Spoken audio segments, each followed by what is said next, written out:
So I'm going to follow with the Kirkpatrick's levels of data. Um, this is a very strange way of. It's a bit. Yeah, this is Chinese.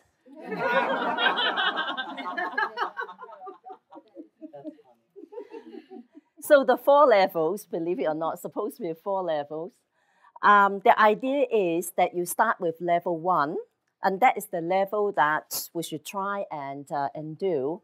And then with each successive level, then it should become, the measurement should become more and more precise. So the idea goes. Now with the reaction, starting with the level one, the whole idea is the least we should do is to get the reaction from the participant. This may be your learners, your students, so that we know what do they think, how satisfied they are with the intervention. So intervention in this case is like an educational program. Now, obviously, depending on what you're interested in, maybe you want to see, do they like it? That very often is the what we start with. Or whether the materials we provide to them are actually relevant, and so on. So obviously, that would influence what you want to know, would influence the form that you're going to design. So here you need to think about what kind of form. Are you going to have a form that is already structured, is already designed? Or are you going to modify that? Or are you going to do your own? Obviously, as it becomes more and more complicated, the time you put in there then is, increases. But either way, it is important that we encourage them to write or to provide written comments. Now, I think for those of us who've been involved in evaluation, with the boxes where it says comments, a lot of time you get it back, it's blank. And I don't know whether it's really good, no news is good news. I'm not sure about this when it comes to this kind of evaluation. But one thing you know for sure, that if the students are not happy with the program, then they're very keen to write. So nowadays, what I say to them is, of course, I do want to know if things are not going well. But I usually make a point to say, but I equally, I want to know if things are going well for the benefit of the people who come after them. Then I find, having said that, it increases it a little bit. They still don't often fill in the blank. So you need to think about how you're going to encourage their participation. Because one thing we know, if they are not happy with something, now, well, if they're happy with the program, they're satisfied with the program, there's no guarantee that, they would, the learning will take place. But one thing you do know, if they're not happy with the program, that almost certainly would reduce their learning. And this is where we really want them to say something. The students I have to deal with, by and large, they come from a rather traditional Chinese background, still in Hong Kong, you won't believe it. They are medical, nursing students, social work students, so traditional. And what I found is, even though they're not happy about something, they much rather not write it down, but they will send you an email. They don't mind you knowing who they are, but they don't like somehow. So you need to think about, comments are collected that way. What do you do with them? I have no problem actually using these comments as a way of improving the program. So again, this is interesting. So get to the next level, which is the level of learning. Obviously here, that we want to know the amount of learning that's taken place. So are you interested in the knowledge or skills or the attitudes? So depending on what you want to collect, then you have to decide, what kind of form, what kind of method you're going to use. Now here, I noticed it said use a control group if practical. I don't know about your experience of having a control group. I believe I'm the only nurse educator, in fact, just about the only educators in my university that managed to conduct a randomized controlled trial back in 2001. Since then, nobody has managed after me. And you ask me, was I proud of it? No. But at the time, because I was in the medical faculty, and I was told if my GRF grant, which is they think is equivalent to the NIH, I don't believe it is, but the success rate is just as slow. So perhaps that's the only thing that is comparable.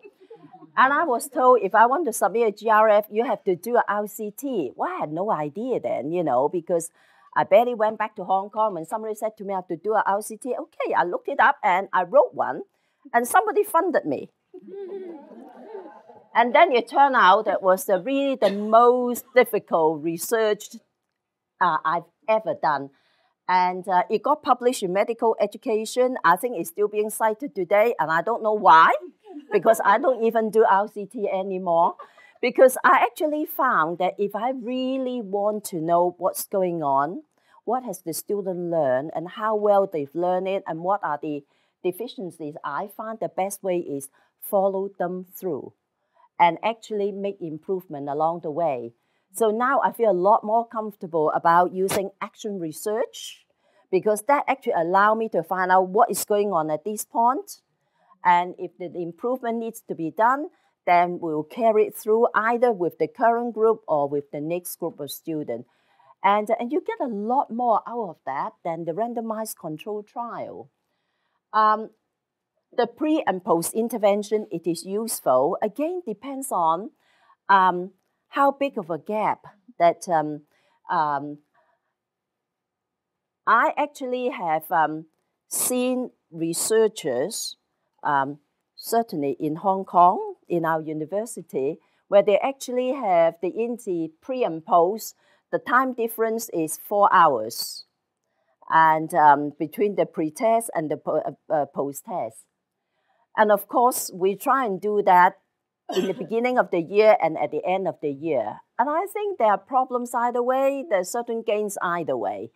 When you actually have the gap that long, you don't know where the student has gone. And don't forget, we promised them that it will be confidential, it will be anonymous. So how are you going to match the post-test with the pre-test?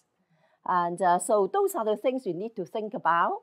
I don't try to tell the students I don't match them, because I do. Otherwise, it won't make any sense.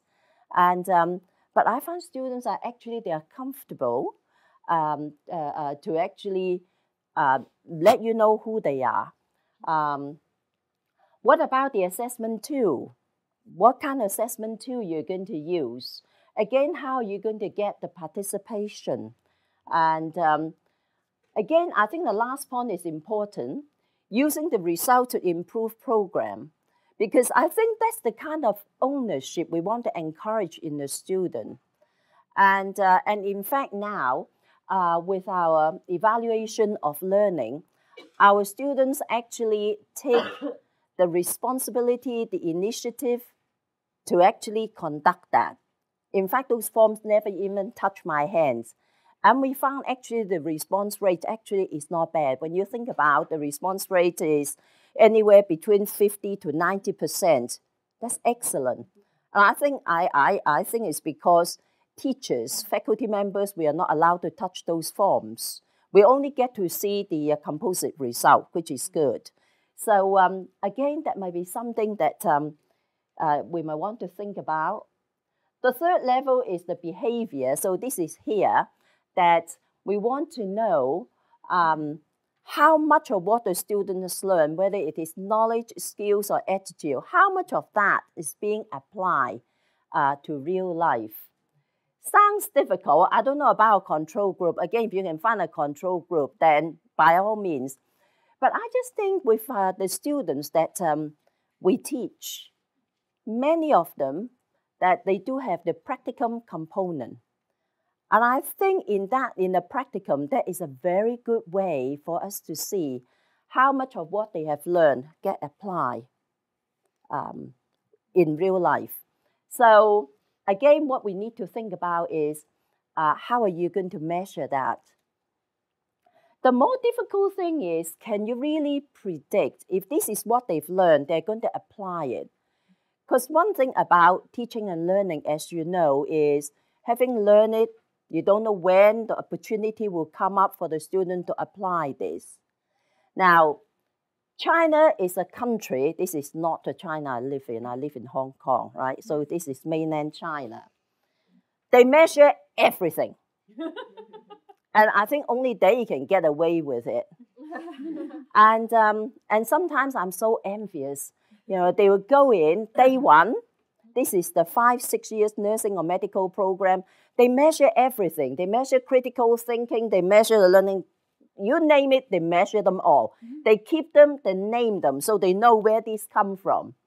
And then they measure them on a regular basis. In some universities, every year, at least for some of the ones I know, they measure in the beginning, in the middle, and at the end. So they do have really complete record to see how the student actually progress or not progress, being able to apply their learning or not. Well, in Hong Kong, we are not so lucky because we still have freedom. We still do.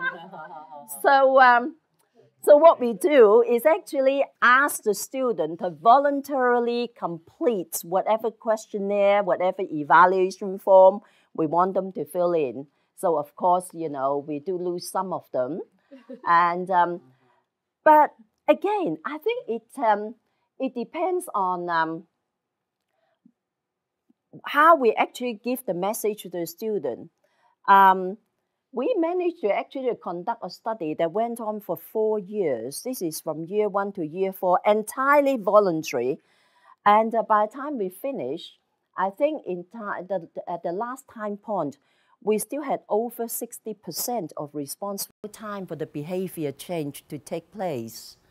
So the last 3 points really is to think about what are you going to evaluate, how often you're going to do it, and how you're going to do it.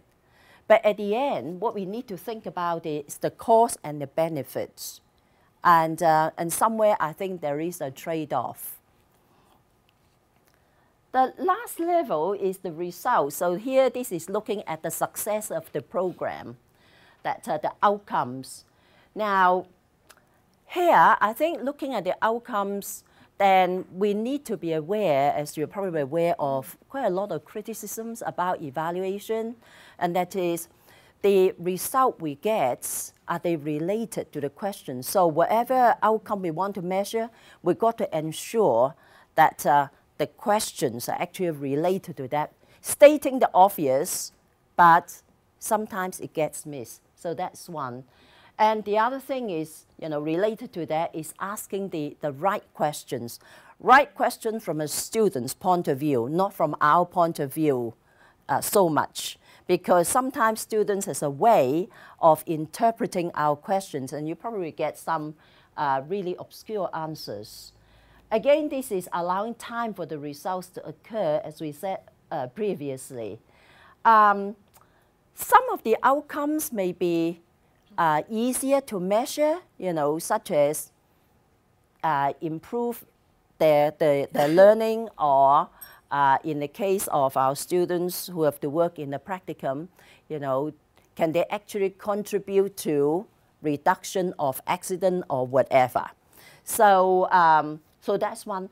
Others, where especially the ones that are related to finance, they're not always easy to measure. And I don't know about you, but increasingly now that if any time that I get called by the dean or I get the newspaper to give me an interview, they always like to ask me, how much does it cost to train a nursing student? You know, I have no idea. They say they know about a medical student. I say, oh, really? So I promised myself now for nearly 3 weeks that I must find the cost of training a nursing student, because I really don't know.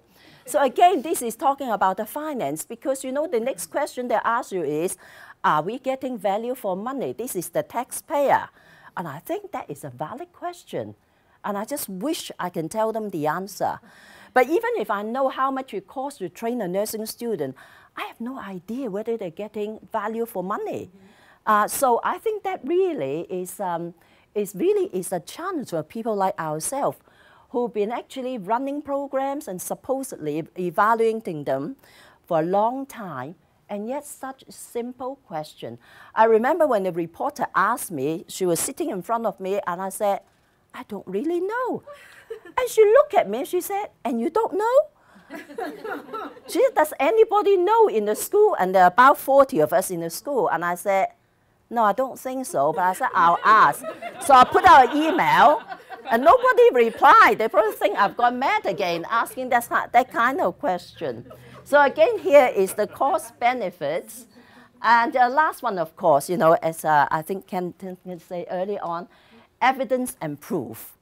Evidence does not equate proof. And so I think we really need to be clear about those. And I think that is the end of my slide, right? Yes, that's the breakout. Yeah. Actually, we're not going to break out. Oh, we're not going to break. We'll break